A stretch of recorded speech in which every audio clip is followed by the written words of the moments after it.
Voilà, donc, on va reprendre à partir de là où on s'était arrêté la dernière fois. Je vais zoomer un tout petit peu pour que tout le monde puisse voir. Voilà.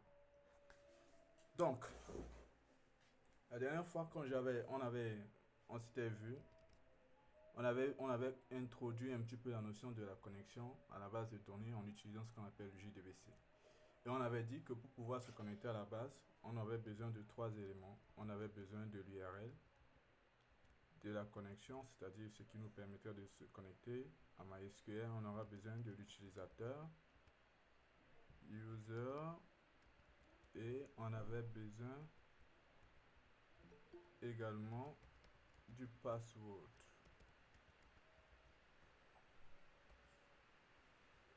Bon, voyons qui demande l'accès.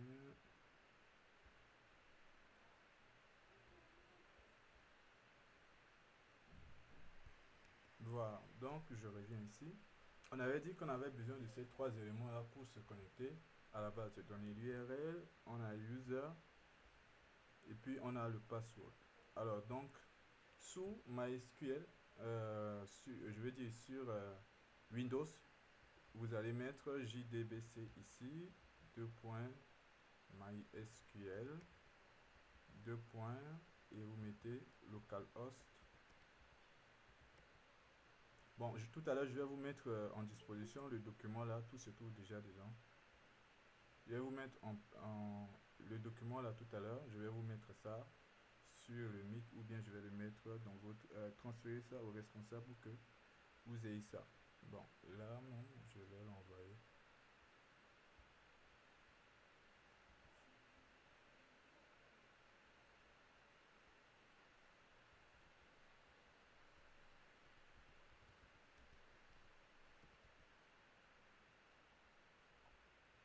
Responsable, écris-moi ton adresse mail dans le Meet là, dans le message, comme ça je t'envoie ça, le document en même temps. Alors donc je reviens ici. Voilà, localhost 2.3306 et puis le nom de la base de données. Nom base de données. Voilà. Voilà, donc sous Windows, c'est comme ça que vous allez écrire.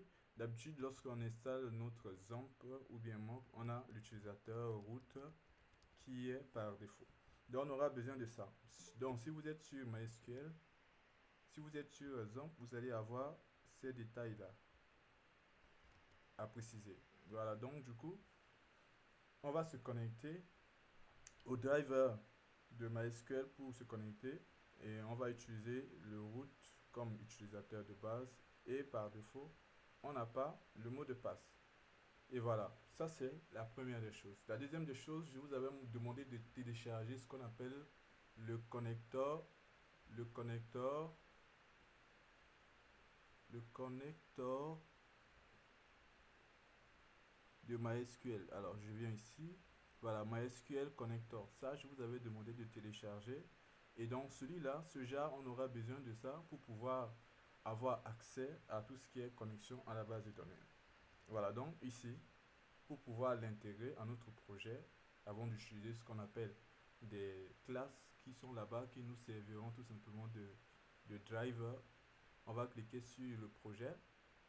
Je vais faire clic droit et vous allez descendre Open Module Settings. Voilà.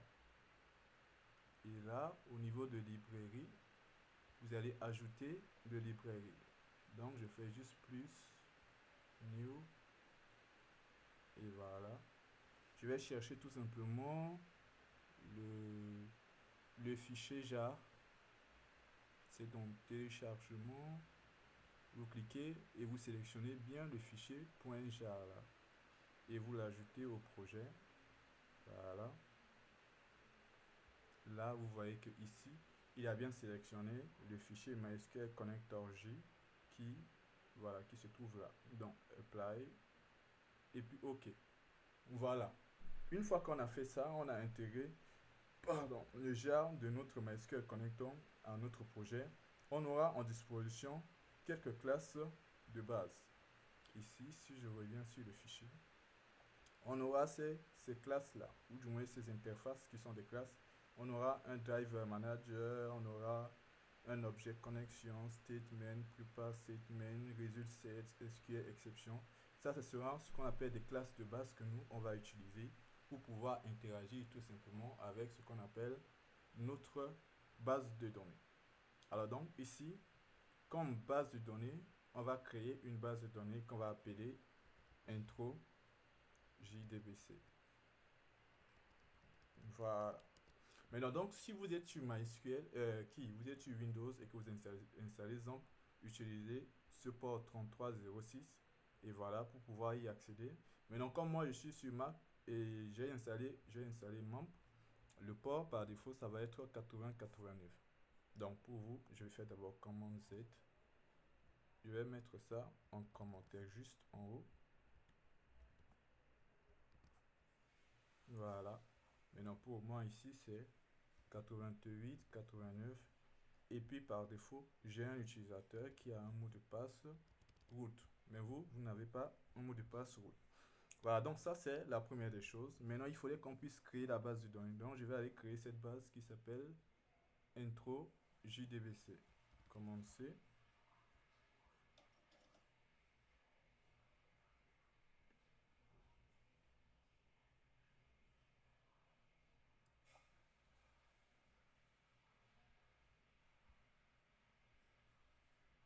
Voilà.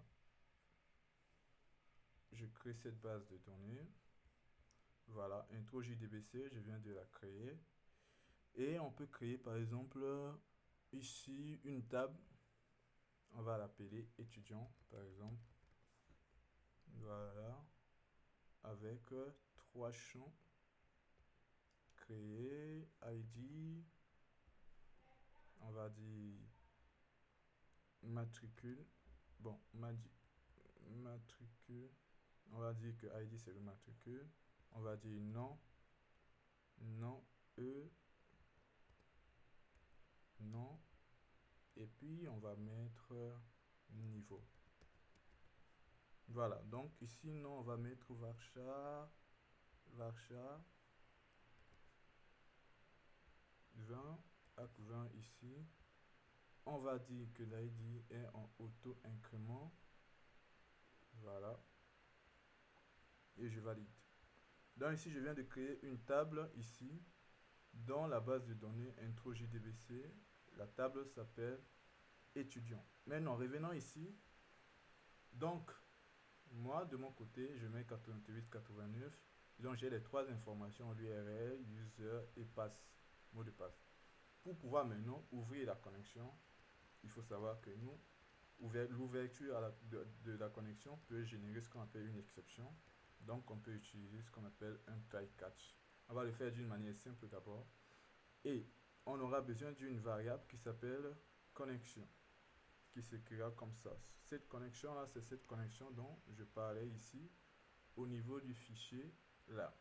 Donc on aura besoin de ça, de connexion, qui nous permettra de se connecter à la base de données à travers le driver manager. Donc je mets connexion, voilà, est égal driver manager point get connexion, et là on va lui envoyer les trois paramètres, à savoir l'URL. Bon, il y a trop de zoom. Voilà, je vais lui envoyer l'URL, je vais lui envoyer l'utilisateur et je vais lui envoyer le mot de passe. Évidemment, il nous demande de mettre, voilà, un SQL exception. Voilà. Parfait. Donc je vais mettre ici un petit système.out.println. Voilà. E.get message. Voilà, donc ici, on va ouvrir la connexion. Et lorsqu'on ouvre la connexion, si la connexion elle est bonne, on va vérifier système.out.println. On va dire bien connecté. Voilà.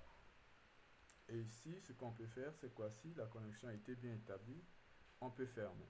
Et même si, bien sûr, on verra un petit peu bien comment est-ce qu'on va fermer la connexion, soit à travers le bloc finally là-bas, ou bien en utilisant ce qu'on appelle un try resource. Donc ici, j'ouvre la connexion. Ici, si la connexion est bonne, cette ligne sera exécutée. Et donc, ça veut dire que la connexion est bonne. J'aurai à fermer aussi la connexion. Maintenant, si je n'arrive pas à me connecter, qu'est-ce qui va se passer? Il va venir dans le SQL exception. Maintenant, ce que je vais faire, c'est que je vais mettre ici 1. Voilà. Je vais, je vais lancer. Normalement, cette base de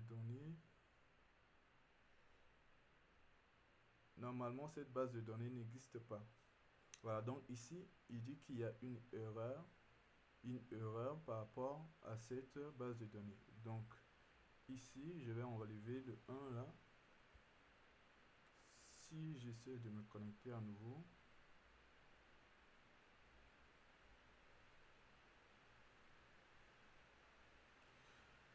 alors il dit erreur SQL communication link fail. Alors, JDBC, j'ai mis ici local. Ok, c'est local host. Local host.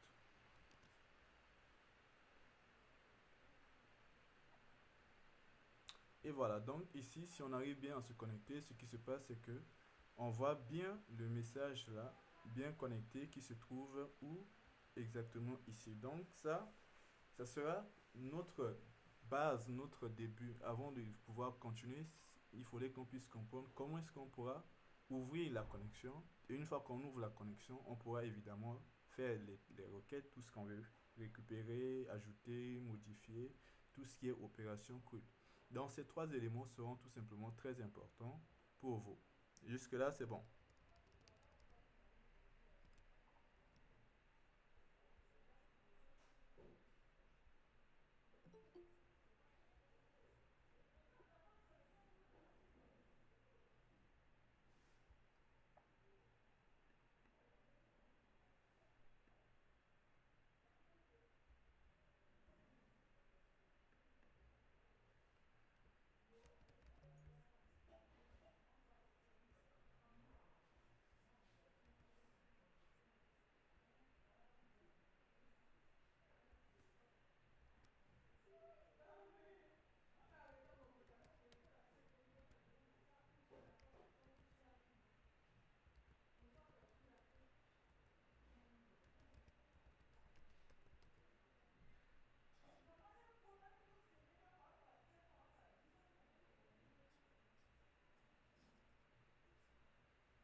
Voilà, donc je t'ai envoyé, tu peux partager aux autres. Voilà, donc revenons ici. Là, c'est ce qu'on appelle l'ouverture de la connexion. Et lorsqu'on ouvre la connexion, on peut faire évidemment des choses. Pour le moment, il n'y a rien qui se trouve dans la base de données. Si je reviens ici, ma base, elle est vide. En ce moment-là, il n'y a rien. Je veux dire, il n'y a rien à l'intérieur de cette table-là. Donc, si nous, on veut ajouter un élément à l'intérieur de notre table-là, ce qu'on peut faire, c'est quoi? Alors, de préférence, je vais vous montrer directement les bonnes pratiques. Il y a ce qu'on appelle prepare statement et il y a ce qu'on appelle statement. Mais nous, on va utiliser prepare statement pour pouvoir préparer les requêtes. Comme vous l'avez appris normalement en PHP, ça nous permet un petit peu de gérer un petit peu la sécurité. Donc, pour cela, je vais mettre en place ce qu'on appelle une variable de statement, prepare statement est égal. Et là, je vais faire connexion, point, et là, je vais faire ça. Voilà. Je vais faire connexion, point, et je vais mettre prepare statement. Et là, je vais lui envoyer une requête préparée. Donc, l'idée, c'est qu'on lui envoie une requête préparée qui sera bien évidemment traitée. Si on veut faire un insert, je ferai un insert into. Alors, la table s'appelle notre table. Elle s'appelle.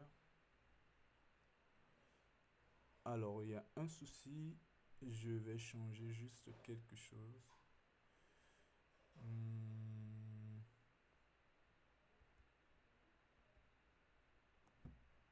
J'ai mal écrit le nom de la table, mais je vais tester. Étudiant, insert into étudiant. Non, hack, niveau. Voilà, value. Et lui, comme c'est une requête préparée, on peut faire ça. Voilà, deux points. Et voilà. Maintenant, lorsqu'on prépare la requête, il faut évidemment envoyer des informations. Donc, la première information, pour pouvoir envoyer, on va faire utiliser la variable statement.set. Voilà. Non, c'est une chaîne de caractères, donc on fait set string. Le premier argument, c'est-à-dire le premier point d'interrogation, je mets 1. C'est ça son index. Et là, j'envoie le nom. Je mets par exemple job. Et le deuxième point d'interrogation, donc je mets statement.setString index, c'est le deuxième. Et là, je mets le niveau L3GL. Et une fois que je effectue cela, je dois maintenant faire ce qu'on appelle un statement.executeUpdate. Voilà. Parfait. Alors, execute update, si ça marche, il va nous retourner une valeur 1. Si ça ne marche pas, il va nous retourner 0. Donc, on fait cela. Et je vais tester pour voir est-ce qu'il arrive bien à insérer cet élément, c'est-à-dire cet étudiant. Je dézoome un tout petit peu. Voilà.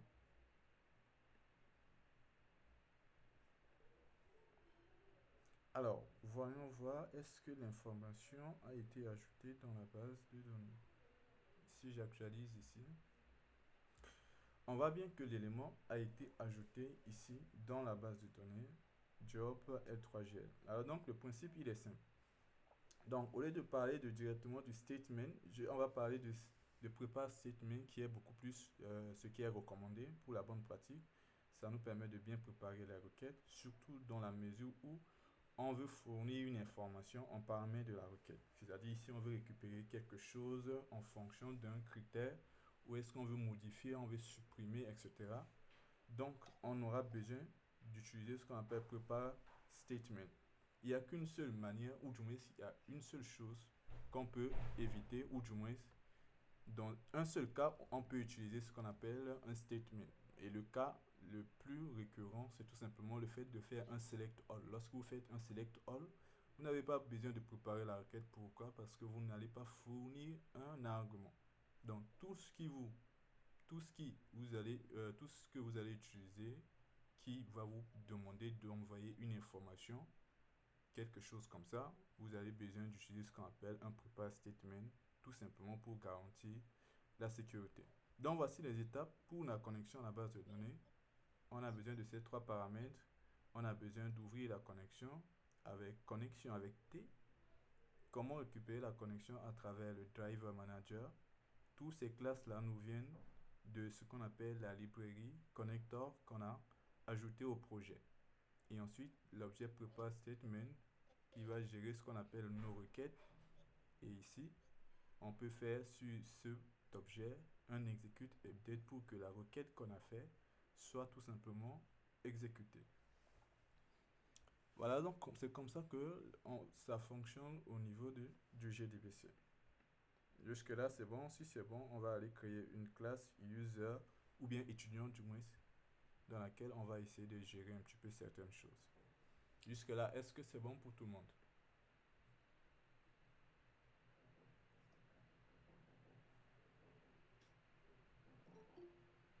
Ok, maintenant je reviens ici. On va aller créer et on va respecter un petit peu certaines choses. Alors, ici, je vais aller créer ce qu'on appelle un package. Je vais l'appeler DAO. Voilà. C'est à l'intérieur de ce package qu'on va mettre en place tout ce qu'on appelle notre connexion à la base de données. on va créer ce qu'on appelle un package qu'on va appeler modèle. Voilà. Excusez-moi, votre slide. Hein? Vous pouvez accepter les amendes. Il y a des demandes. Ok.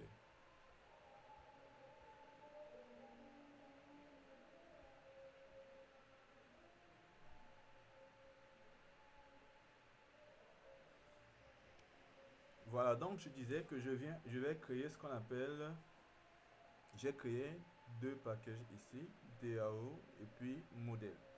Et dans le modèle, on va créer un étudiant,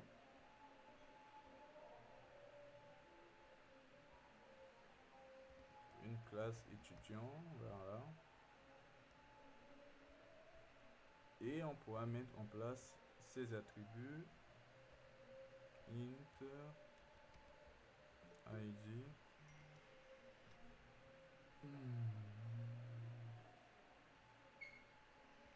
Voilà, donc je crée les trois propriétés de l'étudiant.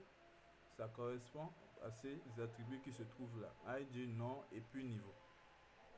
Donc, private, on va mettre string, nom, arc, private, string, niveau.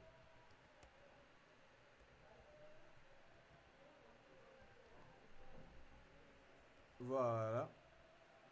Alors donc, ce qu'on va faire, c'est qu'on peut faire un generate, getter, acceptor, voilà. Créer ce qu'on appelle generate constructor.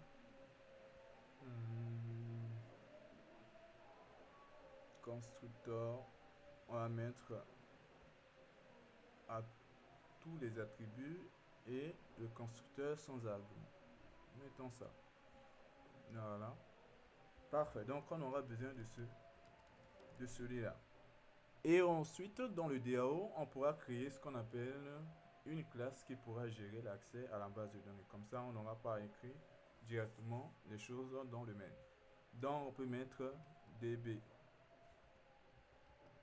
connexion. Bon, on l'appelle comme ça, après on pourra changer le nom.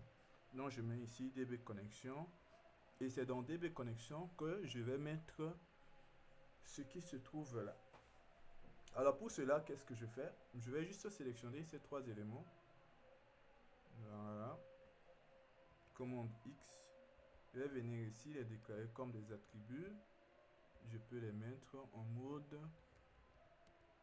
private. Voilà. Voilà, on a besoin de ces attributs là. Ici, parfait. Ce qui veut dire que le reste là, on peut les enlever ici. Et je vais supprimer ici et on va retourner au niveau du DB là-bas. Voilà, commande S. Revenons ici.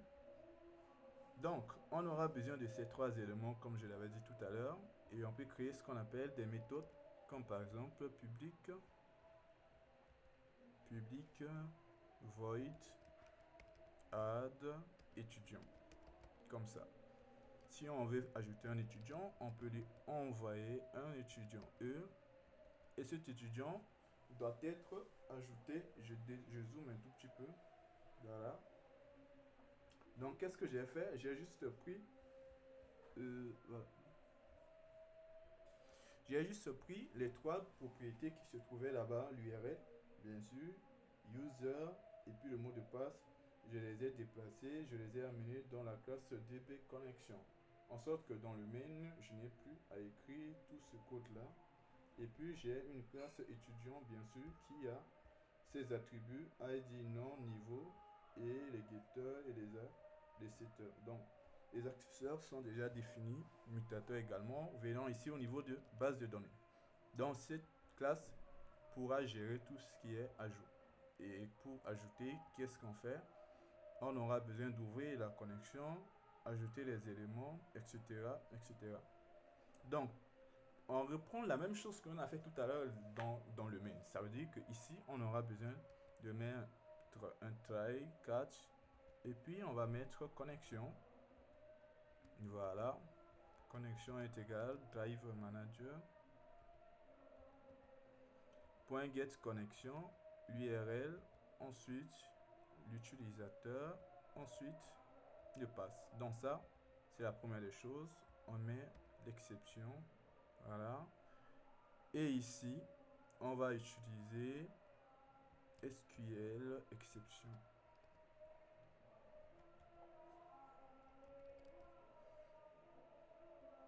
Voilà.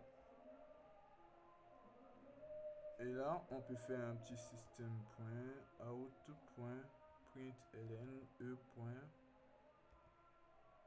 e.get message.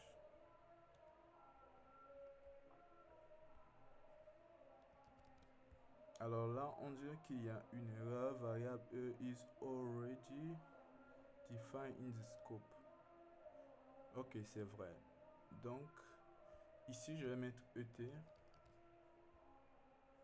Voilà. Parfait. Donc, ici dans le try catch, j'ouvre la connexion et ensuite, je vais préparer la requête en utilisant un prepare statement, une variable. Et ce statement-là, pour l'avoir, on va utiliser la variable connexion en haut, point, prepare statement, et puis on lui envoie la requête préparée. Pour le moment, on veut faire l'insertion, insert, into. Alors, le nom de la table là, c'est pas évident. Commande C, voilà, étudiant. On a le nom de l'étudiant ainsi que le niveau. Voilà, value. Première information, ensuite deuxième information. Et donc, ici, après avoir mis la requête préparée, il faudrait fournir les paramètres. On a deux arguments. Donc, je mets statement.set. Le nom, c'est une chaîne, set string.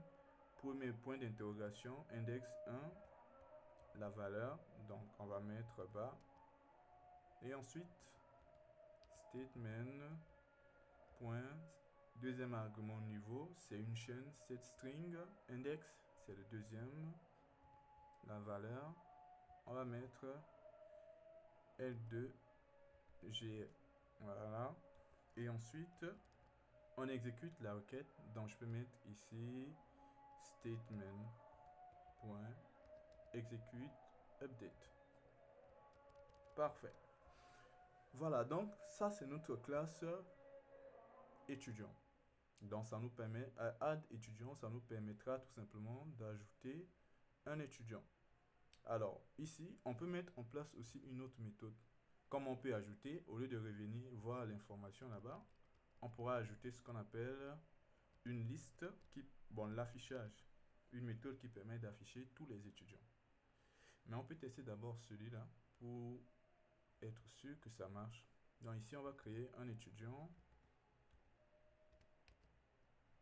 ET égale new étudiant. Voilà. Mais par contre, ce qu'on a fait, ce n'est pas du tout, ce qui a été attendu. Si on envoie un étudiant en paramètre, c'est que c'est l'étudiant qu'on doit envoyer comme valeur ici. Dans cette string, c'est-à-dire le nom de l'étudiant, ça doit être le nom de l'étudiant passé en paramètre. Donc on fait e.getNom. Voilà. Et ici, oui, ça va, e.getNiveau. Parfait. Donc, comme valeur de nom, ça va être le nom de l'étudiant passé en paramètre. Et comme valeur, deuxième valeur, c'est-à-dire le niveau, ça va être le niveau de l'étudiant passé en paramètre. Donc, dans le main, je peux créer ce qu'on appelle un étudiant, étudiant.setNom. Voilà, je peux mettre maintenant bas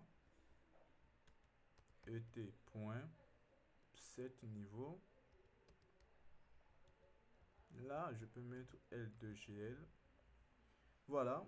Et donc, j'aurai besoin de la classe d'accès à la base de données qui est DB Connexion.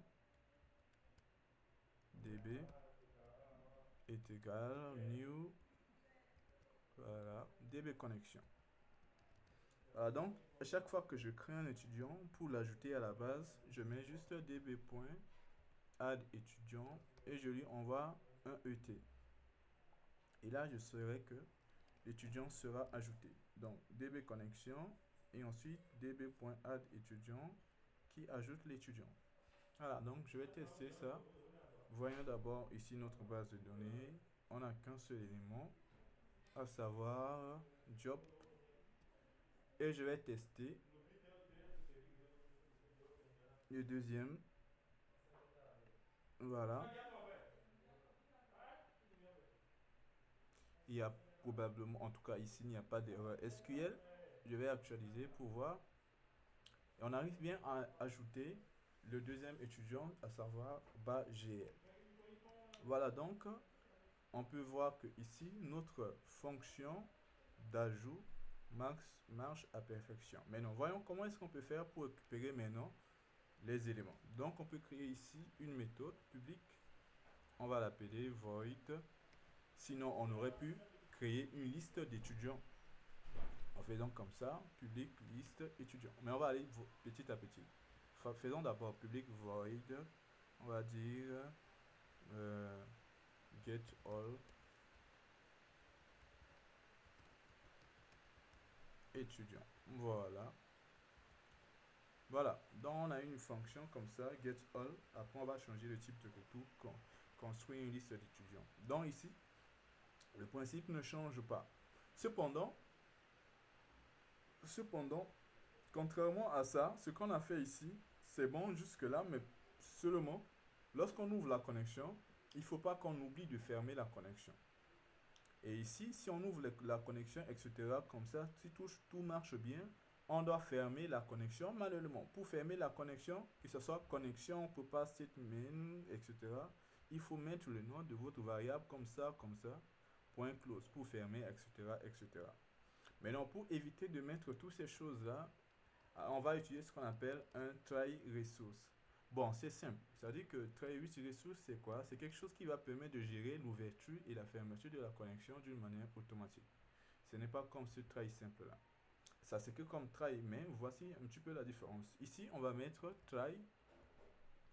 Et là, normalement, ce qu'on faisait en haut, on le faisait comme ça, dans ce qu'on appelle le catch, comme ça.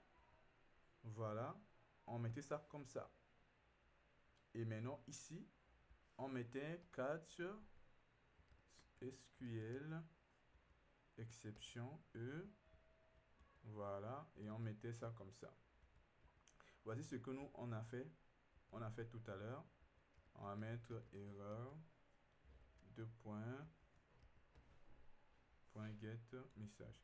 Ça, c'est ce que nous, on a fait tout à l'heure. Maintenant, ce qui va différencier, bon, avec ça, comme je l'ai dit, on sera obligé de fermer la connexion manuellement. Manuellement, quelque part. On peut mettre dans un bloc finally, ici, on peut mettre ce qu'on appelle un bloc finally pour ici vérifier et fermer toute la connexion au lieu de fermer ça ici. Voilà, donc ici, bien évidemment, voilà, bien évidemment, si on met la connexion à l'intérieur, ici, on ne pourra pas la voir ici. Donc, on pourra créer la connexion un petit peu plus en haut ou bien vérifier après traitement de try avant de fermer pour être sûr que la connexion a été bien ouverte. Si la variable existe là, on peut faire juste une vérification après avoir testé if notre variable connexion et puis après, on va fermer tout simplement la connexion. Maintenant, pour éviter tous ces tralalala, comme je l'ai dit, ce qu'on a fait tout à l'heure, on va le prendre et on va utiliser une version de try qu'on appelle try to reach resource qui va gérer l'ouverture et la fermeture de la connexion d'une manière automatique. Donc, je fais commande X et là, dans le try, lorsque je mets try avant l'accolade, je mets juste une parenthèse et je colle ce que j'ai fait là. Et ça, là, ça va nous gérer tout simplement le fait d'ouvrir la connexion et la fermer en même temps, ou du moins de la fermer lorsque on termine tout simplement le try. Voilà, donc ça va gérer l'ouverture et la fermeture de la connexion sans pour autant que nous, on se soucie de mettre connection.close. Voilà, donc on va faire ça comme ça. Et voilà, une fois qu'on a fait ça,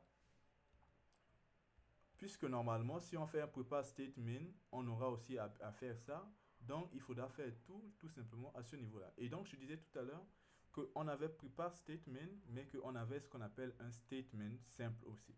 Et le statement simple là, on l'utilise en général tout simplement pour la récupération all. Donc, c'est-à-dire que si on ne fournit pas un critère de recherche ou bien on ne fournit pas une information dans la requête, on peut utiliser ce qu'on appelle un statement comme ça parce qu'il n'y aura pas besoin, ou du moins la sécurité n'est pas menacée. Donc, je mets ici est égal connection.create statement. Comme ça. Une autre chose que j'ai dit tout à l'heure, c'est que si on met connexion, comme ce qu'on a fait tout à l'heure là, avec ce try, connexion et prepare statement doivent être fermés. Donc, ce qui veut dire quoi? Si on ne procède plus comme cela et qu'on met tous dans ce qu'on appelle le try with resource dans la parenthèse là, on n'a plus besoin de se soucier de la fermeture ni de connexion ni de statement. Voilà, donc ici, on fait cela. Maintenant, il y a une autre chose. Si on veut afficher la liste des informations, il y a la troisième information, troisième classe, je vais dire, ici, qu'on va appeler result set. Ce result set là, ça va nous permettre de retrouver ce qu'on appelle le résultat de nos requêtes de sélection. Donc ici, je vais mettre un result set est égal, et là je mets statement.execute query et je lui envoie un select, voilà, étoile, faisant d'une manière simple, from étudiant. Voilà, donc là, avec cette manière de faire les choses, l'ouverture et la fermeture de la connexion sera automatique. Et ensuite, maintenant, dans ce qu'on appelle l'accolade là, si on arrive bien à récupérer la liste des étudiants, en d'autres termes, s'il y a des étudiants, on va tout simplement les afficher. Donc, le résultat là sera une liste d'éléments. Comment savoir s'il y en a quelque chose dans cette liste lorsqu'on essaie de récupérer? On va déjà dire que on cherche à récupérer une liste d'éléments. Donc, on pourra parcourir cette liste-là pour avoir élément par élément. Pour savoir si la liste contient quelque chose, cette variable result7-là, on met result7.next. Donc, result7.next retourne un booléen pour nous montrer que on a quelque chose à l'intérieur ou pas. Donc, tant qu'il n'y a rien, on ne peut pas rentrer dans la boucle. S'il y a toujours un élément, on peut toujours rentrer et voilà, traiter élément par élément. Donc, result7.next permet de toucher élément par élément. Donc, si la liste elle est vide, on aura tout simplement ici qui sera faux et on ne pourra pas rentrer dans la boucle. Et maintenant, donc si on rentre dans la boucle, ça veut dire qu'il y a au moins un élément. Et il va aller élément par élément. Chaque next passera au prochain élément. Maintenant, qu'est-ce qui se passe lorsque on est dans cette boucle? Il s'agit d'afficher élément par élément. Donc, pour afficher un élément, on fait result7, c'est-à-dire la même variable, point, et puis on fait get string ou bien get en fonction du type de l'information, de l'attribut dans la base de données. Donc, si je fais get string, ça veut dire que je vais récupérer une chaîne de caractères. Donc, chaque result correspond à une entrée. Et point get quelque chose, get string pour récupérer une propriété. Par exemple, je dis get nom, ça permet de récupérer le nom. Comme le nom c'est une chaîne, je mets get string. Si ça aurait été l'id, j'aurais mis ici get. Bon, on va mettre le nom. On va mettre d'abord l'id. Je vais dire id. id moi result set.get int. Et là, je vais mettre le nom de l'attribut dans la base de données, c'est-à-dire id. Donc, si je fais result7.get int ou bien get string, etc., je mets tout simplement le nom de mes propriétés. Voilà, je fais ça et ensuite je fais je mets ici plus, voilà.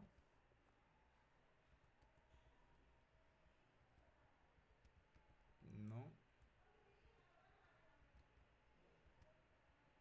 Voilà, result7.getString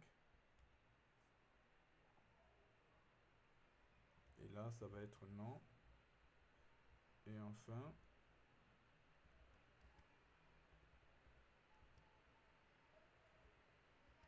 on a le niveau qui est aussi une chaîne result7.getString et là on met niveau. Voilà, donc cela permet tout simplement d'afficher l'ensemble des éléments. Et ici on n'a pas besoin de se soucier de la fermeture de la connexion. Alors revenons dans le main. Ce que je vais faire, c'est que je vais commenter l'ajout de l'étudiant. Je vais plutôt appeler la fonction qui permet d'afficher la liste des étudiants. Donc je vais mettre db.getAllEtudiants. Voilà. Si je fais ça et que je compile, ce qu'on voit, c'est bien la liste des 2 étudiants qui se trouvent dans la base de données. Maintenant, je vais décommenter l'ajout de l'étudiant. Je vais ajouter un 3e étudiant. Je vais mettre Jara L1. Et voilà. Si je lance, on voit bien que la liste des 3 étudiants sont là. Donc, pour accéder à la base de données en utilisant JDBC, c'est relativement simple. Il faut juste comprendre ce principe d'ouverture et de fermeture de la connexion. Et pour éviter tout ça, on utilise tout simplement un try resource en utilisant ce qu'on appelle les parenthèses après le try pour ouvrir la connexion. Si on doit préparer, on prépare. Sinon, on peut utiliser le statement. Si on doit avoir un résultat de requête par rapport à la sélection, on fait tout simplement un result set. Et maintenant, pour un result set qui récupère la liste des éléments, utilisez une boucle while pour vérifier s'il y a un élément. À chaque fois, utilisez le result set.next. Ça nous permet de savoir s'il y a un élément. Donc, s'il n'y a pas un élément, il va vous retourner un false. Et voilà, on aura la liste des éléments en procédant ainsi. Voilà. Vous pouvez accepter. Il y a une autre personne, hein. Mais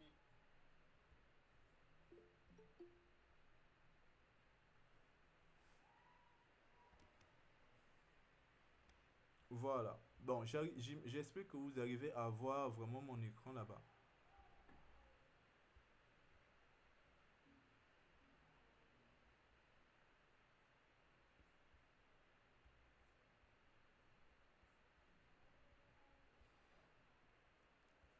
Parfait. Maintenant, si on voulait par exemple constituer une liste d'éléments à rendre, on aurait dit ici,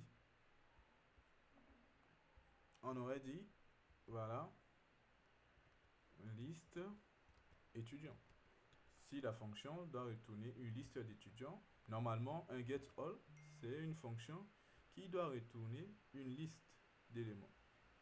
Voilà. Donc par contre ici, au lieu qu'on fasse l'affichage, ce qu'on va faire, c'est que à chaque fois qu'on récupère un élément, on va créer un étudiant. Étudiant, moi, new étudiant.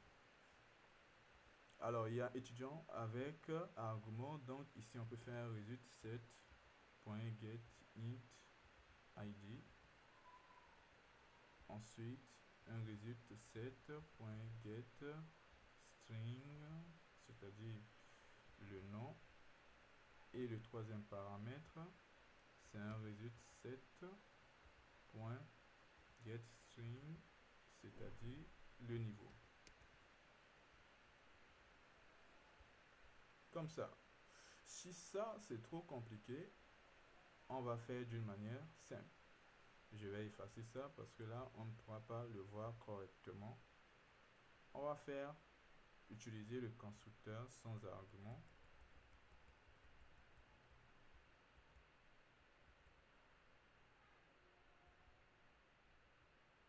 Voilà. On va utiliser le constructeur sans argument et ensuite faire e.set id est égal result set.getInt. Et là, on fait id. Et ensuite, e.set nom est égal result set.getString de nom Et enfin, un e.set niveau résulte 7.getString de niveau. Comme ça, c'est beaucoup plus simple et compréhensible. Et là, au lieu qu'on affiche ici, on n'affiche pas là. Alors, je vais pas commande Z. Je vais commenter. Et voilà, ici, on aura besoin d'ajouter l'élément dans la liste. Et pour ajouter l'élément dans la liste, on aura besoin d'une liste. Donc, en haut, liste étudiant. On va mettre étudiant comme ça, est égal new et réaliste. Voilà. Et ici,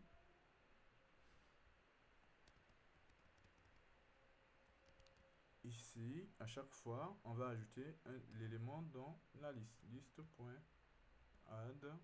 Et là, on met E. Voilà. À la fin, on peut retourner tout simplement notre liste étudiant.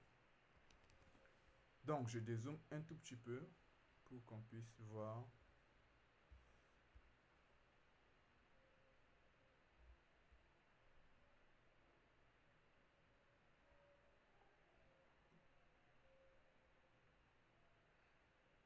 Voilà. Parfait. Donc, ici, j'ai fait quoi? J'ai dit que la fonction getAll va retourner une liste d'étudiants. Et à l'intérieur, qu'est-ce que je fais? Je mets en place une liste d'étudiants. Et là, dans mon try with resource, j'ouvre la connexion, je mets un statement et ensuite un result set qui permet de récupérer le résultat de cette requête de la sélection. Et si tout se passe bien, on n'est pas dans le cast, on est ici dans le try. On va parcourir la liste result set là avec .next. Et à chaque fois, on récupère un élément, on construit un étudiant et l'étudiant sera ajouté dans la liste. Et au final, on retourne la liste des étudiants. Maintenant, ce qui veut dire que dans main, si on fait get all, on aura une liste d'étudiants. Et donc, on peut, sur cette liste d'étudiants, faire un for each comme ça. Voilà, et on affiche les éléments. Donc, ici, on va faire... pour chaque élément, c'est un étudiant. On va faire voilà, system.out.println et les informations qu'on avait ici. Voilà. Je vais copier. Bon, c'est pas grave. On peut l'écrire quand même. On avait dit d'abord id 2 points et ici point e.get id et ensuite plus voilà tiret on a nom, voilà ici e.get nom et ensuite on a niveau, voilà e.get niveau. Et voilà, donc ici voici ce que nous on va faire sur la liste des étudiants. Au moins on aura une liste dont on pourra faire énormément de choses avec cette liste. Lorsqu'on appelle get all étudiants, on pourra récupérer les résultats et s'il y a des traitements qu'on peut faire, on peut le faire. Maintenant si on veut juste afficher, on applique tout simplement un for each sur la liste là et puis voilà, on peut afficher la liste de ces éléments. Alors donc je vais commenter pour vérifier est-ce que la liste fonctionne toujours. Voilà, commande S.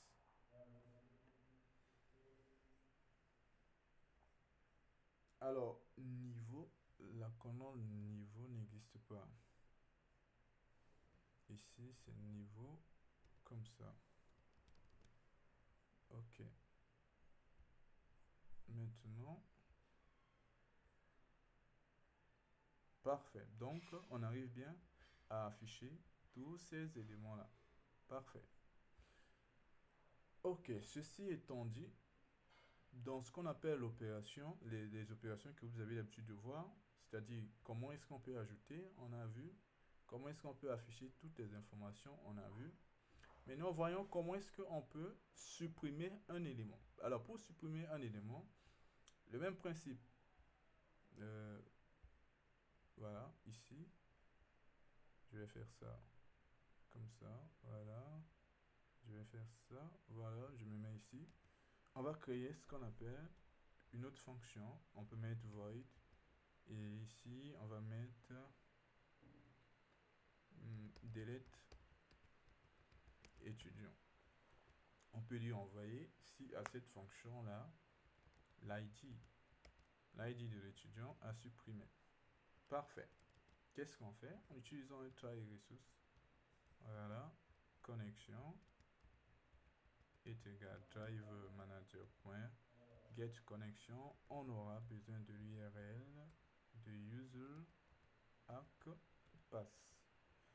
On n'oublie pas un catch de SQL exception. Voilà. Point println. Voilà. E.getMessage. Voilà, donc revenons ici. On aura besoin de ça. Si on veut supprimer un élément, on aura besoin de ça. Et puis, comme on va supprimer à travers un indice, ça veut dire qu'on va fournir un argument, on va opter pour prepare statement. Donc, prepare statement est égal, on va mettre connection.prepare statement et en termes de requête, pour supprimer, delete from, alors, le nom de la table. Le nom de la table, c'est ça. Voilà. Where ID est égal point d'exclamation. Voilà, donc, pour supprimer, on va préparer la requête. Pour ajouter, on va préparer la requête. Pour modifier également, on va préparer la requête parce qu'on fournit des informations à la requête. Maintenant ici, qu'est-ce qu'on fait? On va envoyer le paramètre là. Pour envoyer le paramètre, on s'assure de se positionner entre les accolades ici avant de fournir cette information. En mettant statement.set. Alors l'id c'est un entier, c'est int. On n'a qu'un seul argument, index 1. On va imaginer ici, voilà. On veut supprimer, supposons qu'on veut supprimer bas. Donc on va mettre le 2. Voilà. Et ensuite, pour être sûr, on peut faire juste un int ok est égal et on met statement.execute update. Si la requête a fonctionné et que l'id qu'on a passé là a été retrouvé, ça sera supprimé. Sinon, ça ne sera pas supprimé. Maintenant, qu'est-ce qu'on fait? If OK est égal à 1, ça veut dire que l'information a été supprimée avec succès. Sinon, ça veut dire que l'ID qu'on a passé en paramètre n'existe pas dans la base de données. Donc, qu'est-ce que je fais? Un petit système.out.println suppression, on va dire supprimer avec succès. Voilà.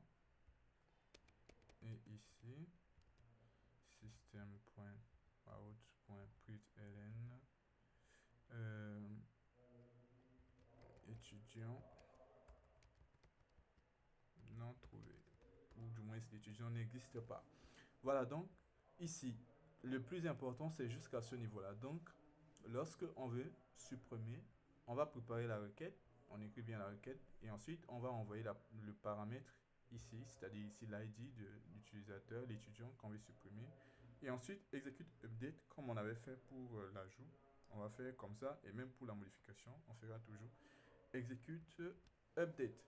Alors, on va tester pour voir est-ce que execute update delete du moins fonctionne juste en bas. Par contre, encore une autre fois, au lieu de mettre 2 ici comme l'ID, on va prendre l'ID qui a été passé en paramètre, c'est-à-dire l'ID qui a été passé ici, dans delete là. C'est cet ID qu'on veut, l'utilisateur qui a cet ID là qu'on veut supprimer. Voilà.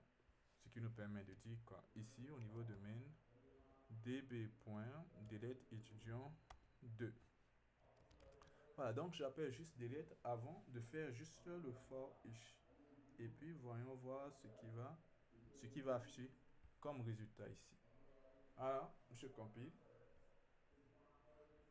Et donc, on voit bien que sur la liste là, il n'y a plus que 2 éléments, celui qui a l'ID 1 et celui qui a l'ID 3 qui s'affiche. Donc, il arrive bien à supprimer l'étudiant qui a l'ID 2. On peut vérifier avec l'étudiant qui a l'ID 1. Voilà. Et bien donc, l'étudiant a été supprimé. Donc la suppression aussi marche. Je vais tout simplement ajouter un nouveau étudiant avant de revenir sur le code de la suppression. Je commente. Voilà, on va mettre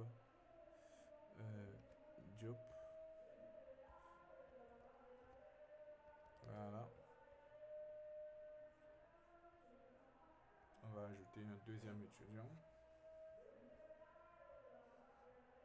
Non, pas celui-là.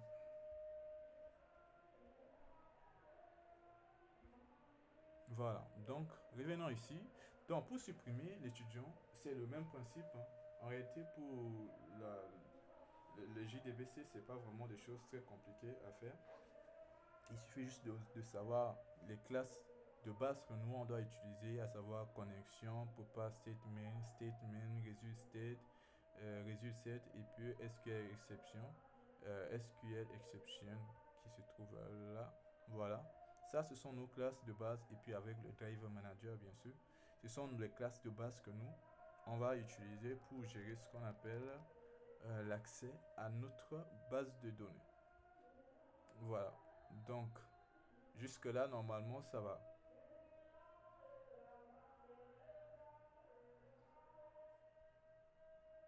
Donc, s'il n'y a pas de questions, on va partir sur la dernière option. Donc, on a ajouté, on a récupéré, on a supprimé.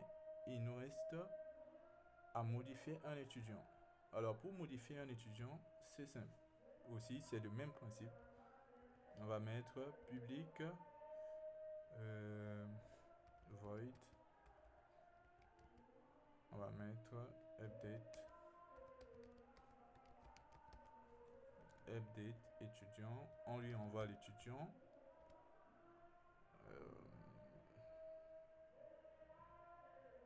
Étudiant.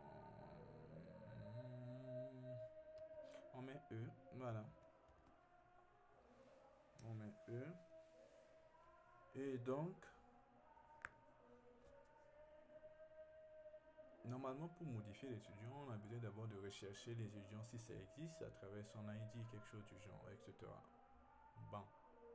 On va d'abord juste tester si l'étudiant modifié marche et puis on va faire une recherche qui permet de rechercher un étudiant à travers son ID. Faisons d'abord juste les updates. Alors donc ici, je vais mettre même principe, try. Voilà. If resource, connexion. Bon, même principe. Get connexion, URL, user, hack, pass. Ensuite, catch.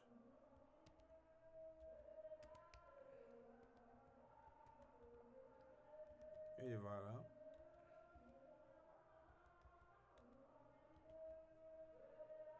Par contre, même problème.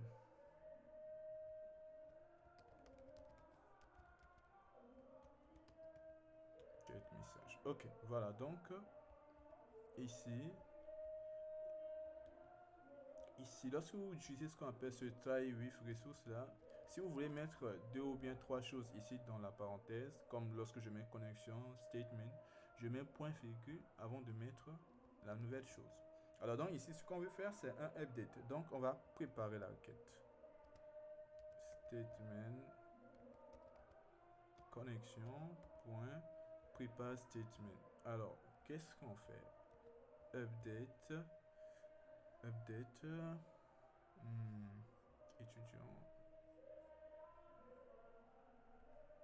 étudiant commande C. Voilà. Commande V, 7. On va modifier par exemple le nom. On va modifier juste le nom. Where. Voilà. Ok, on va modifier les deux informations. Le nom. On va modifier aussi le niveau. Niveau, c'est niveau comme ça. Niveau. Where ID est égal. Voilà, donc ça veut dire qu'on a trois paramètres à envoyer. Premier paramètre dans statement.set nouveau nom. Alors nouveau nom c'est string.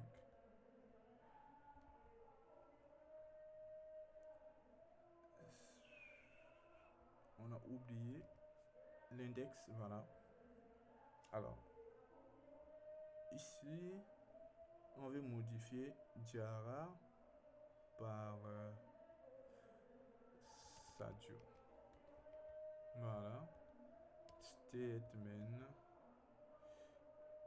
set string, on va mettre un niveau M1 GL. Ça va être numéro 2 index. Et puis l'ID, ça va être, on va prendre l'ID de l'étudiant, passer en paramètre dans statement.set int, ça va être troisième position et.getID. Ce qui veut dire tout simplement que ici on aurait dû mettre et.get nouveau nom, et.get nouveau niveau. Et enfin un statement.execute update.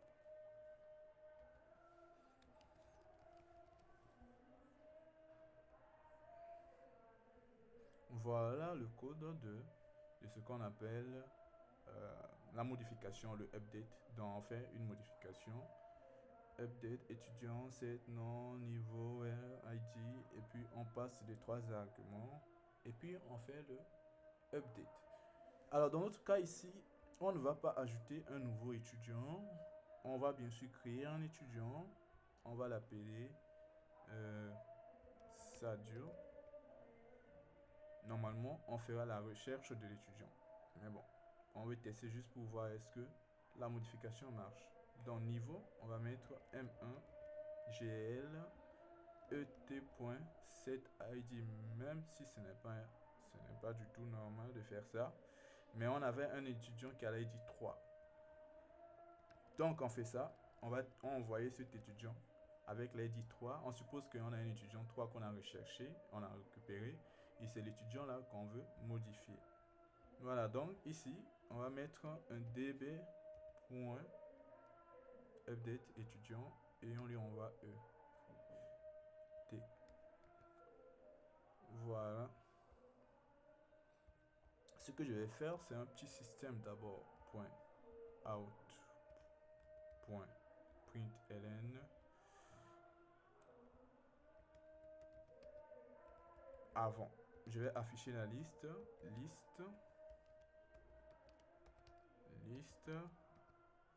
avant update. Je copie ça, commande C. Et voilà. Après avoir fait la modification, je vais faire liste après update. C'est toujours la même liste que j'affiche. Voilà, donc commande S. Je compile. Voilà, donc ici, avant modification, on a bien Diarra, celui qui a l'ID 3. Voilà, celui qui a l'ID 3. C'est bien Diarra, niveau L1GL. Après modification, celui qui a l'ID 3 s'appelle plutôt maintenant Sadio avec M1GL. Alors, les requêtes ne sont pas des choses très compliquées. Les requêtes sont des choses que vous maîtrisez. Mais le plus important, c'est que vous allez utiliser les prepare statement pour pouvoir sécuriser les données que vous allez fournir en argument de vos requêtes, tout simplement. Donc, comme vous avez fait en PDO là, c'est ici du pareil au même pour la préparation des requêtes. Et donc, voilà. Maintenant, comme je l'ai dit, il y a juste un seul niveau qu'on a oublié, c'est-à-dire quoi? Si on veut faire un update, un étudiant, il va falloir qu'on recherche l'étudiant qu'on veut modifier. Et une fois qu'on a trouvé l'étudiant, c'est là maintenant qu'on fournit l'étudiant à cette méthode update étudiant. Dans ce cas, on va mettre en place une fonction qui permet de retourner un étudiant en mettant public étudiant get étudiant by ID et on lui envoie un identifiant et voilà. Ici étudiant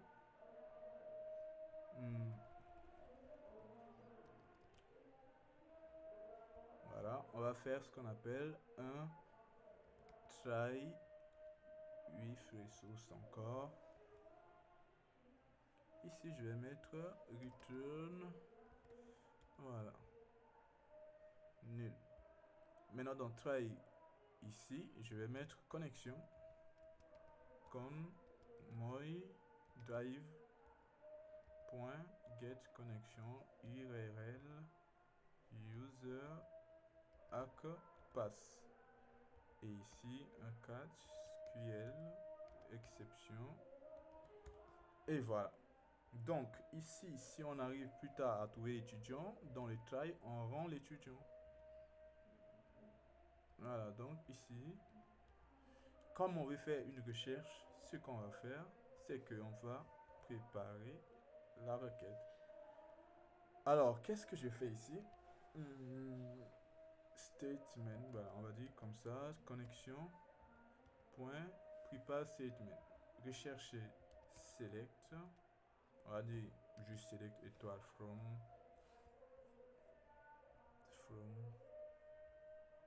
étudiant. From étudiant.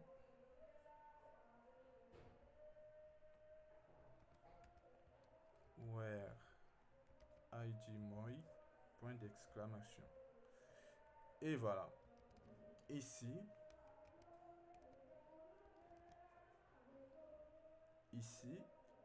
comme on recherche sur l'ID, on se dit qu'il n'y a pas deux étudiants qui ont le même ID. Alors ici, je vais créer ce qu'on appelle un result set.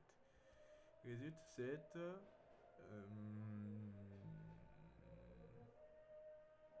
voilà. Result set. Ok, on va mettre R, result set est égal. Cependant, juste, on va fournir l'information.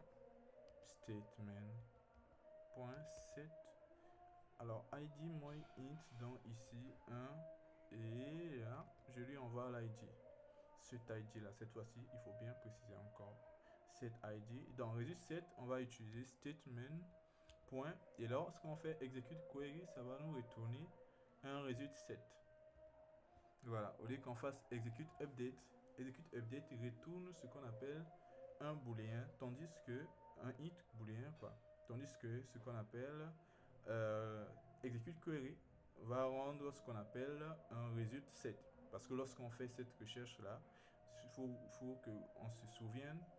Lorsqu'on faisait ce qu'on appelle récupération, on utilisait execute query et on avait comme résultat un result set. Donc ici, on fait la même chose. Execute query, on a un result set. Et là, if result set.next.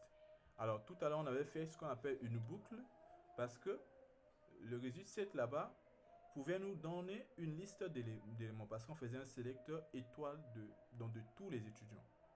Voilà. on sélectionnait tous les étudiants.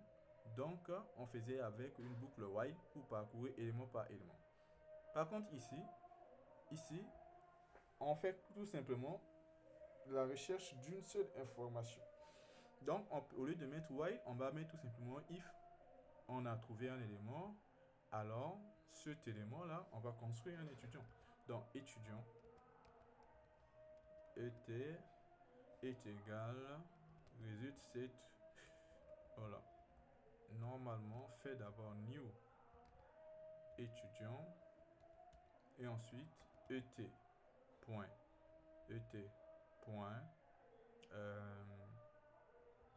set id. On va mettre ça comme ça. On aura plus tendance à supprimer le set id là. Et donc, ce qu'on peut faire, c'est de mettre juste ici result set.getInt et on va mettre id. On va utiliser la bonne pratique parce qu'il y a un constructeur avec argument qui est string. Ici, c'est nom. Et puis, il y a un result set.getString. C'est le niveau. Comme ça, plus tard, ça me permet de supprimer ce qu'on appelle ce set id. Parce que le id, il est en auto-incrément. Donc, voilà. Alors, revenons ici. Donc, je construis un étudiant ET et cet étudiant, je dois le rendre. Avant de le rendre, ici, je peux tout simplement fermer le résultat. Result set.close. Et voilà. Parce que là, si j'arrive ici, ça veut dire que result set a au moins quelque chose à l'intérieur. Donc, je ferme tout simplement le result set. Et ensuite, je retourne l'étudiant. Voilà. Donc ici, je mets ce qu'on appelle ma requête préparée. Je fournis le paramètre. Et ensuite, j'exécute sur le statement execute query. Et j'aurai un result set. Maintenant, pour chaque result set, .next, ça nous permet de vérifier si on a un élément. Donc, si on récupérait une liste d'éléments, on allait utiliser un while. Comme c'est un seul élément qu'on recherche, on fait juste un if result set.next. Alors, on prend l'élément, récupérer l'élément, son ID, son nom, son niveau. On construit un étudiant, on ferme le result set puisque je ne l'ai pas ouvert dans le try with resources. Et ensuite, je retourne l'étudiant. Alors, voyons voir. On peut faire juste une petite fonction ici. Print étudiant. Je vais mettre en place une. Pas besoin. On va juste le faire ici. Dans le main. Voilà. Donc, dans le main, je vais commenter l'étudiant. Voilà. Jusqu'à update. Voilà. Donc, qu'est-ce que j'ai fait? J'ai juste commenté tout ce qu'il faut. J'ai gardé l'affichage de la liste des étudiants. Maintenant, avant d'afficher la liste des étudiants, je vais d'abord rechercher un étudiant. Et pour rechercher un étudiant, je vais faire et est égal db.next quelque chose de db. C'est quoi? Qu'est-ce que j'ai? Comment je l'ai appelé d'abord? C'est get étudiant. db.get étudiant by id, je mets 3. Comme ça. Alors donc if était différent de nul, puisque là-bas j'avais mis aussi nul, alors qu'est-ce que je peux faire? System.out.println pour afficher l'étudiant. Je copie juste ça là. Voilà. Je copie juste ça.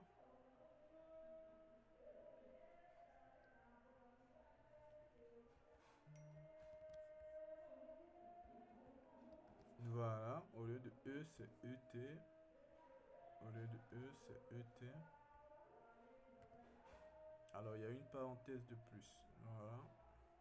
Donc ici, je peux faire un petit système.out.println étudiant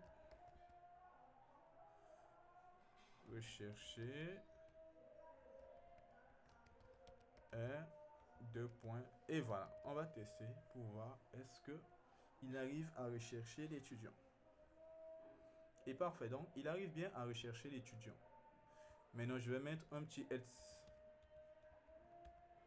système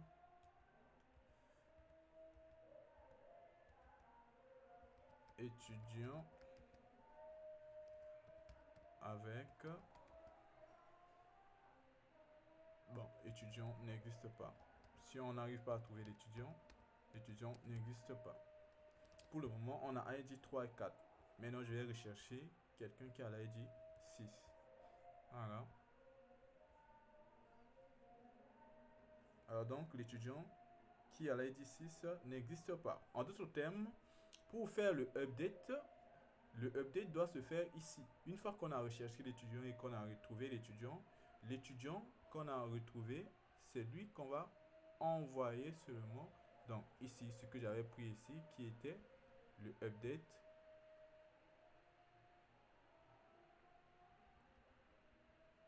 Où est-ce que j'ai fait même le update? Le update, je l'ai mis ici. Voilà.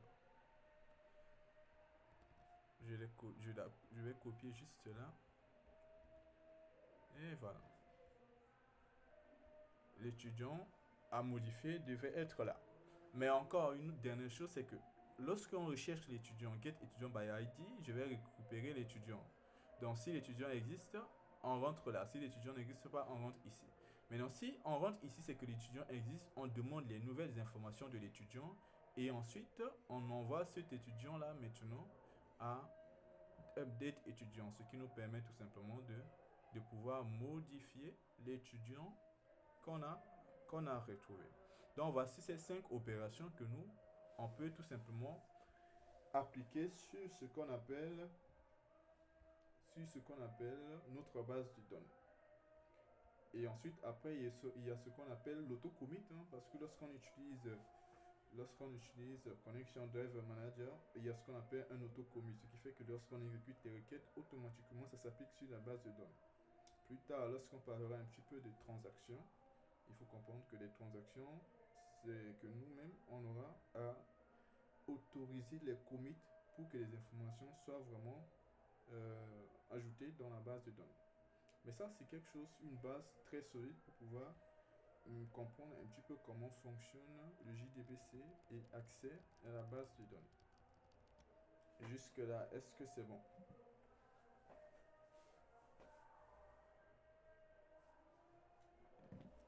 À moins que la connexion ait été perdue. Est-ce que c'est bon pour tout le monde?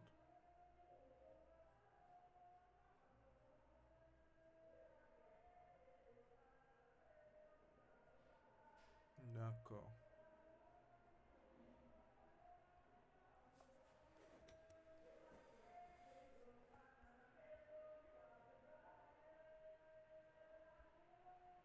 Maintenant, pour ceux qui utilisent MySQL, comme je l'avais dit tout au début, vous allez changer ici, vous allez mettre 3306 et ici, pas de mot de passe. Alors, on va prendre un petit système. On va prendre un petit système de gestion. Et voilà, il faudrait qu'on puisse mettre en place un petit système. Alors, est-ce que j'ai le TP là, quelque part? Bon, bien avant, je vais d'abord mettre celui-là sur GitHub. Avant qu'on ne puisse mettre en place un autre exercice pour bien asseoir ces notions-là.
Voilà, donc déjà, celui-là, je vais vous envoyer le lien et puis on va faire un petit TP. Alors, chat.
Voilà, donc celui-là, le premier on vient de terminer, je viens de vous envoyer le lien.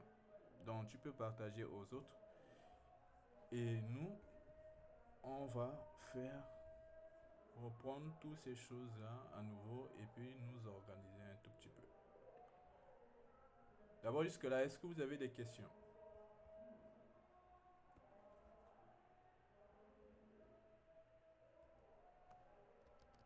Ok, parfait. On va créer un autre projet. Alors, est-ce que c'est même la peine de créer un autre projet? Hmm,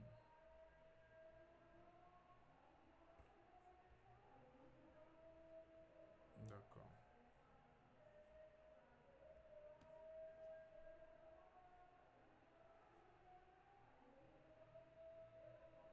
On va mettre...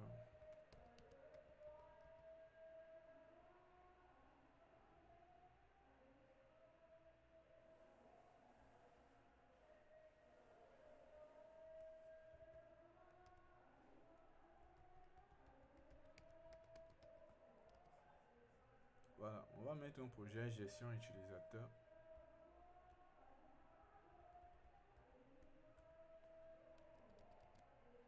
Voilà. Donc, on reprend le même principe, hein. Mais cette fois-ci, on va mettre en place un petit système de menu. Et ça me permet après de vous donner un petit TP à faire, Inch'Allah. Donc, ici, première chose, clic droit. On vient Open Module, Settings, Librairie, Add New Module, Java. On cherche le MySQL Connector. On ajoute le point jar. On applique. Ok, step 1. Step 2.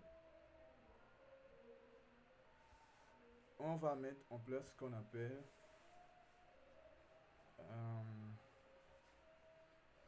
mettons un package DAO Data Access. Voilà. Mettons encore une seconde fois le package modèle. Alors donc on va gérer des utilisateurs avec des profils. Donc ce qu'on va faire, c'est que je vais créer ici. Je vais créer ce qu'on appelle. Comme on n'aura pas assez de temps, on va juste créer les utilisateurs. Après, la suite, vous allez faire ça. Je vais mettre utilisateur. Le plus important, c'est que vous comprenez comment fonctionnent ces 4 opérations de base. Les 5, on va dire. Alors ici, utilisateur, on va dire. Un utilisateur aura ce qu'on appelle public, int, id, public, string, rôle public string name public string username public string email public string password. Voilà, on aura des utilisateurs qui vont être des choses ou bien des gens qui vont posséder ces genres d'informations et ensuite on va générer, voilà, tout ça. On va générer un constructeur, tout ça, et un autre, voilà, constructeur sans argument. Ok. Maintenant, le DAO, on va faire ceci. DB. Voilà. Notre classe DB, elle est là. Donc, qu'est-ce qu'on fait? Un public string URL. On va mettre JDBC MySQL local host 889. On va dire DB user. On va appeler une base de données comme ça, DB user. Voilà. On aura un public string user root, un public string user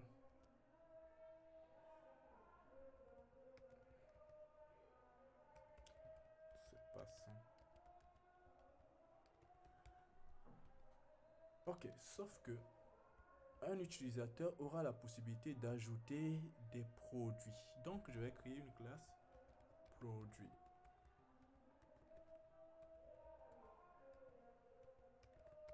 Voilà.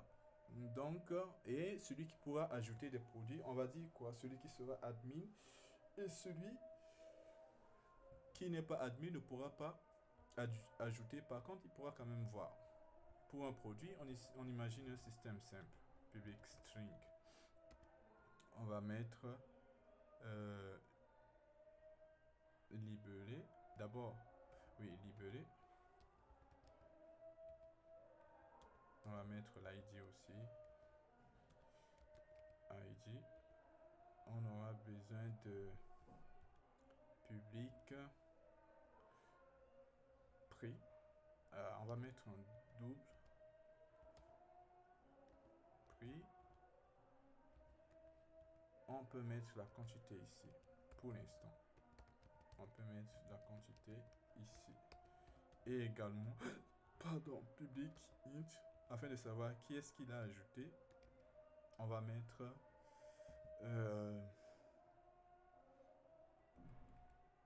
on va pas mettre ici. On va mettre public étudiant. Alors c'est utilisateur. User. Voilà. Donc, on aura un produit comme ça. Au lieu de mettre int, juste son ID, on va dire qu'un produit sera lié à un utilisateur. Ce qui veut dire qu'on aurait pu mettre là public liste. Voilà. Produit. Donc, un utilisateur aura la liste des produits. On aurait pu dire catégorie produit, ça devait être beaucoup plus simple.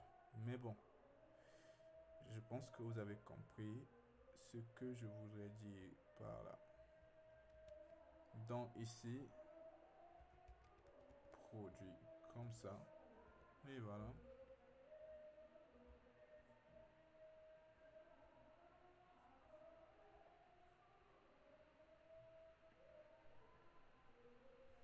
Alors, ce qui veut dire que je peux enlever ça.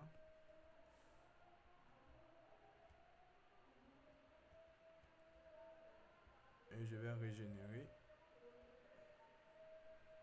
le constructeur à nouveau. En fait, ce que j'ai fait, c'est juste de dire quoi? On aimerait bien savoir qui est-ce qui ajoute le produit. Donc, chaque produit qui sera ajouté, on aura besoin de connaître qui est-ce qui l'ajoute. Donc, on aura l'ID de l'utilisateur qui sera dans produit. Alors, dans l'implémentation du modèle ici, on va mettre utilisateur. Et ce sont des choses que nous, on pourra bien comprendre lorsqu'on sera du côté des ORM là. Donc, ici, on va mettre utilisateur et utilisateur sera lié au produit. Donc, ici, ça veut dire que chaque utilisateur aura une liste de produits. Et voilà. Revenons ici. Refactor. Generate getter.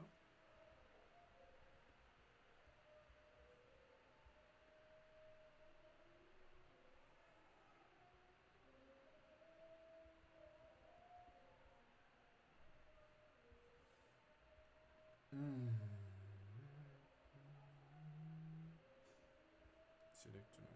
Parfait. Donc, on en a fini avec ce qu'on appelle les deux tables. On a fini avec ces deux tables là. Revenons un petit peu ici du côté de DAO. Qu'est-ce qu'on avait dit? On avait ces trois informations qui sont déjà là. Ok, on va commencer par la chose de base.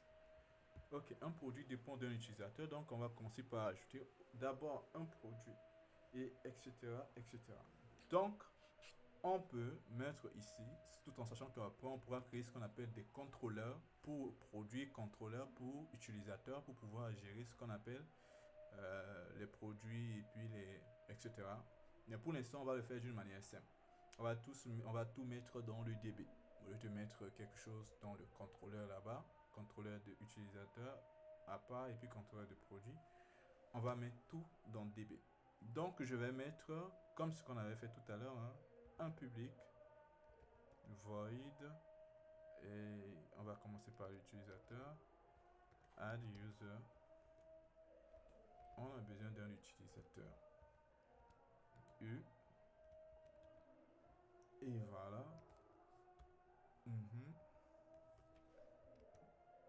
Connexion.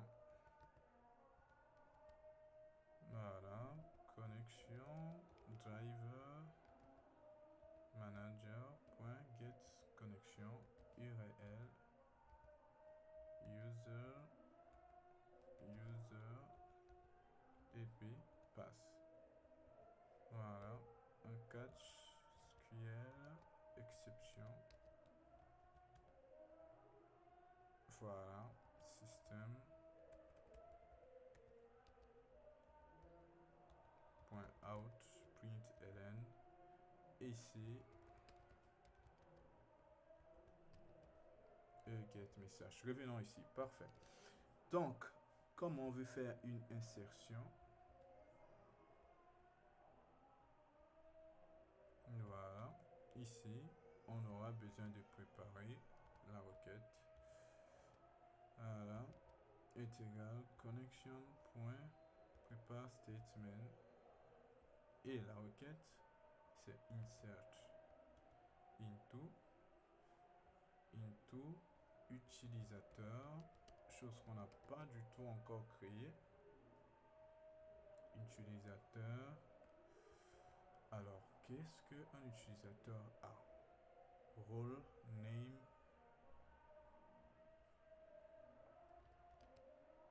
Role name. Username.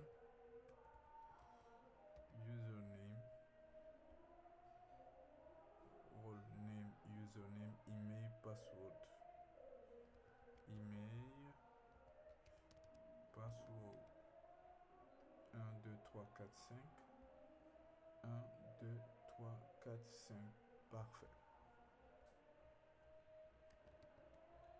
Value. Voilà. 1, 2, 3, 4, 5. Ok, parfait. Donc ici, maintenant, on fournit les informations. Prepare statement. Point. set string. Est-ce qu'il y a un int ici? Username, name, email, password. Tous sont des chaînes. Donc set string 1, c'est le rôle. Donc je mets u.get role. Prépare statement.setString 2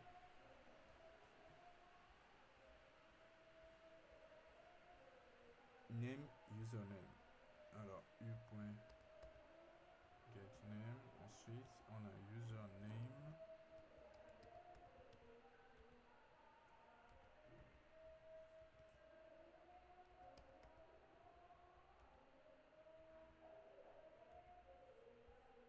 Email et password. Voilà, prépare.set string 4 u.get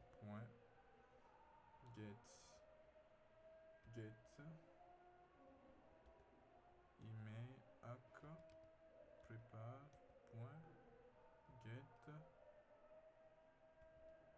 set string 5 u.get password et enfin on exécute un prépare execute update. Parfait.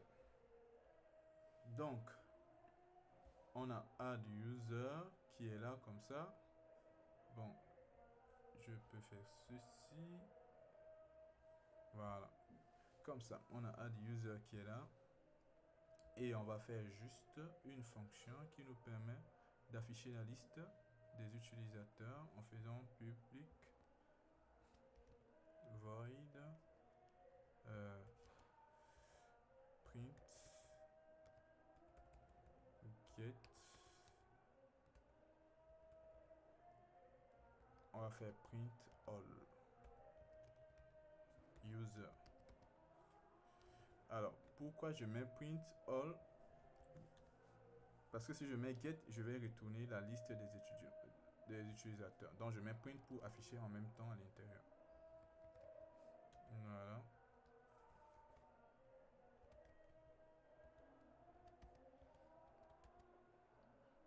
Driver manager.get connection URL user pass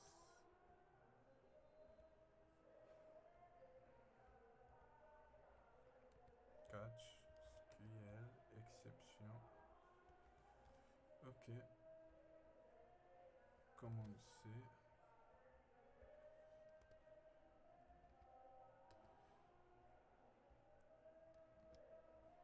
Voilà. Donc pour la liste, qu'est-ce qu'on fait? Un statement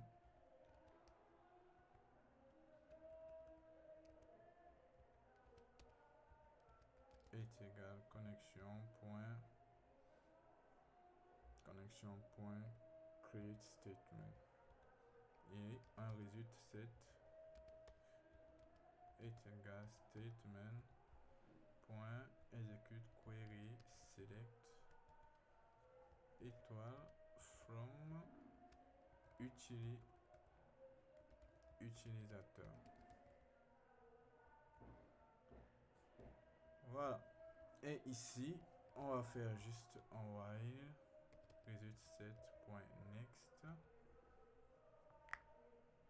result set.next system. On va juste afficher deux informations sur l'utilisateur. Nom, name, deux points, result set.get string name.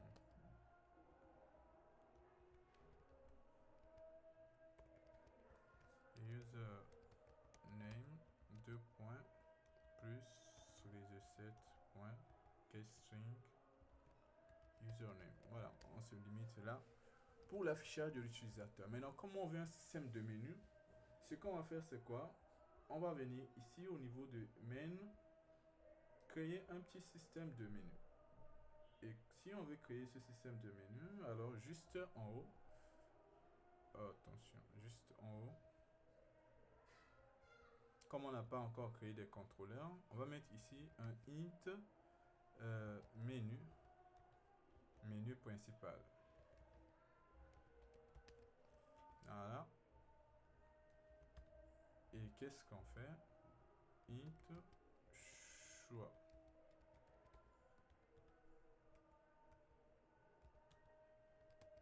On retourne le choix. Voilà. Un petit while. Choix. On va dire inférieur à 1. Ou choix, je sais pas, supérieur à 3 ou bien 4. Ça dépend du nombre d'éléments qu'on va trouver sur le menu. Un petit système. .out.println 1, ajouter un étudiant. Système out.println 2, on va mettre afficher les utilisateurs. Ici, un utilisateur. Et on va mettre un système.out.println pour l'instant 3 quitter. Et on lui demande de faire un choix.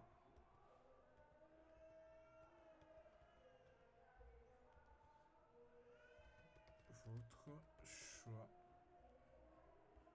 Et on aura besoin de clavier qui est un scanner. Voilà. Clavier est égal new. Voilà. Système. .in. Voilà. En faisant un petit choix est égal clavier.next int. Voilà, donc on a un petit système de menu comme ça. Et dans le main, on va mettre en application ce système-là. Donc on va mettre VM1. Voilà. Et là, je vais mettre un petit while VM1 différent de 3. Voilà. Et ici, je fais VM1 est égal menu principal. Voilà, un petit switch case de VM1 case 1, ça veut dire que nous on veut l'ajout. Case 2, ça veut dire qu'on veut l'affichage. Case 3, ça veut dire ok, system out.println. Au revoir. Mais non. Break. Ici. Donc, en haut, on aura besoin de la classe db bd est égal new db. Parfait. Donc, si on choisit le 2, système out.println, la liste des utilisateurs, 2 points, et là on fait un bd.printAllUser. Si on choisit le choix 1, alors on veut ce qu'on appelle ajouter un utilisateur. Alors donc scanner clavier égale new scanner système point. Voilà. Ici, on va demander les informations de l'utilisateur. Donc, on aura besoin de créer un utilisateur U E est égal new utilisateur. Parfait. Et on demande les informations de l'utilisateur. Ce qui est là, c'est que on aurait pu mettre en place une petite fonction qui nous retourne un utilisateur.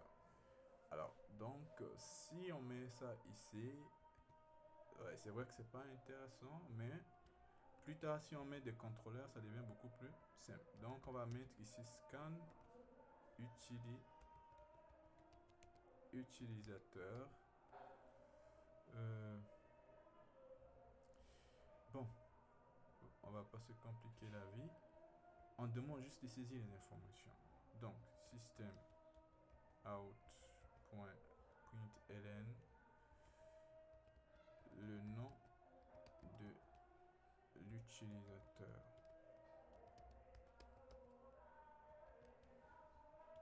Ici, e.getNom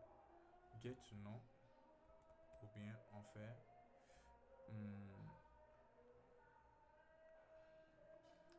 on va faire comme ça e.setName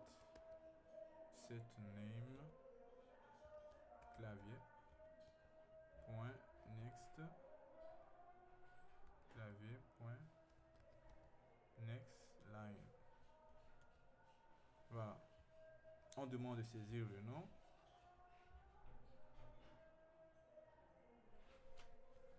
Comme on sait, prénom, set username,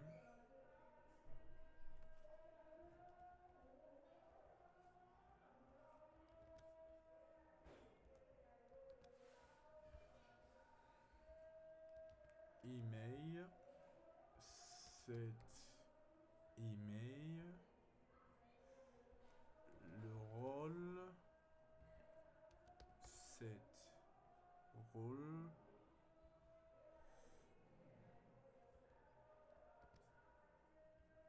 ça fait 1, 2, 3, 4, il y a password, le mot de passe, set password. Donc on a saisi email, role, name, username, password. Ok, le dernier, on n'a pas besoin. Une fois qu'on a fait ça, on va mettre db bd.add_user et puis on met l'utilisateur. Voilà un petit système de menu qui nous permet de gérer ce qu'on appelle des utilisateurs. Bien évidemment, on ne va pas écrire tout en même temps, sinon on risque de se perdre. Donc ici, j'ai juste géré les deux cases là. Pour ajouter un utilisateur, on demande de saisir et de fournir les informations. Et plus tard, d'ici la semaine prochaine, Inch'Allah, on verra que ça, on pourra le gérer depuis un formulaire en utilisant ce qu'on appelle du Java FX. Mais au moins, là, avec la console, on peut faire comme ça, saisir l'étudiant et ensuite l'ajouter. Et si on choisit le 2, on va afficher la liste des étudiants. Et du côté de la base de données, c'est exactement ce qu'on avait fait tout à l'heure pour ajouter. On fait envoyer un utilisateur, on prépare la requête, on ajoute les éléments, on modifie, je veux dire qu'on ajoute les paramètres et ensuite on fait un execute update. Pour afficher, on fait tout simplement appel à get connection, prépare, bon ici on n'a pas besoin de préparer la requête parce que on ne fournit pas une information dans la requête.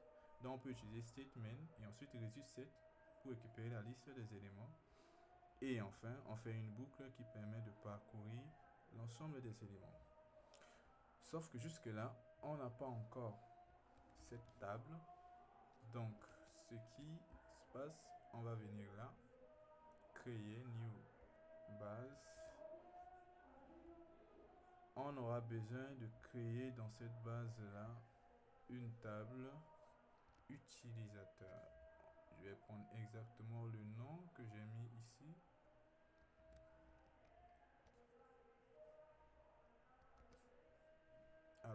J'ai environ 6 colonnes. J'ai ID qui va être en auto incrément. J'ai name, user name qui sont des varchar que je peux attribuer 20, varchar que je peux faire 20. J'ai email qui est varchar, je vais mettre 20. J'ai password, j'ai d'abord role qui est varchar, je mets 20 et j'ai password. Alors, si tout se passe bien, c'est bien comme ça que j'ai mis ici. Username, role, voyons, role, name, username, email, password. Et voilà, normalement, password, varchar, 20 est parfait. Je fais enregistrer et voilà. Je n'ai pas encore créé la table produit, mais ça ne saurait tarder. Donc, si je teste tout simplement, ici, semaine, voilà, si je compile, alors il affiche ce menu. Ici, je vais zoomer pour qu'on puisse voir.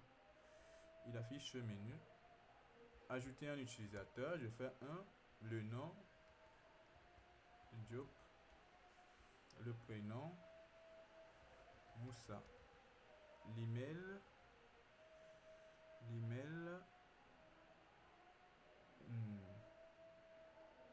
dm@gmail.com. Rôle, on va dire admin, mot de passe, passé.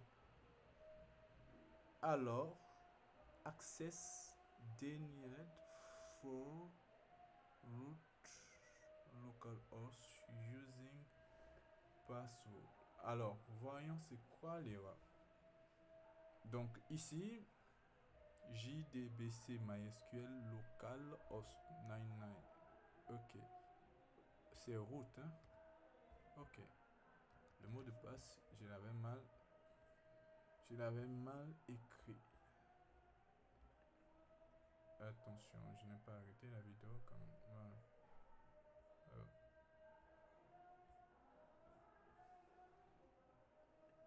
Donc je répète vite fait. Nom Diop, Moussa, email, dm@gmail.com, admin, passé. Ok, alors normalement ça a été ajouté parce que on ne voit pas d'erreur. Voyons, testons avec 2.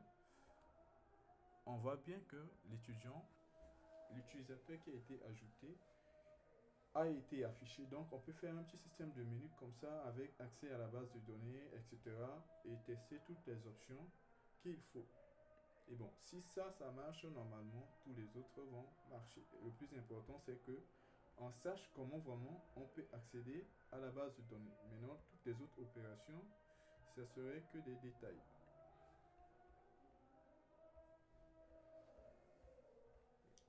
C'est bon jusque-là.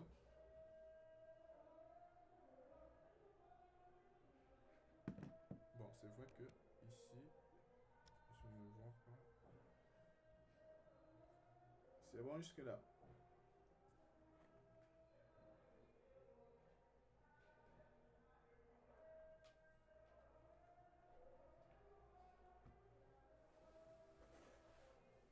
Bon, pour aujourd'hui, on va s'arrêter là. On va pas aller jusqu'à 18h. Puisque ça fait un moment qu'on n'avait pas fait cours ensemble. On va s'arrêter là. La vidéo, là, je vais mettre ça sur YouTube. Mais non, je vais vous donner un petit peu les instructions. Je vais mettre ce projet-là.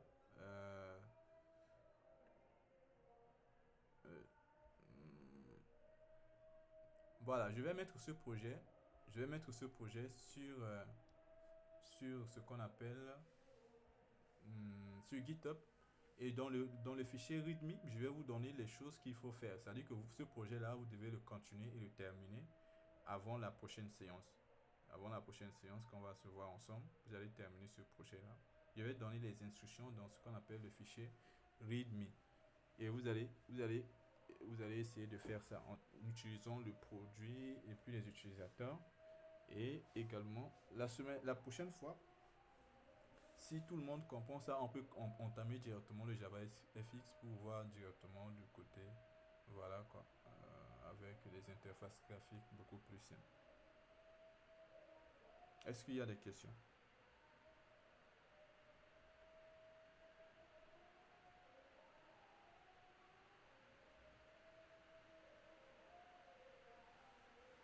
Ok les gars, donc je vous libère, on se dit à la prochaine fois, Inch'Allah.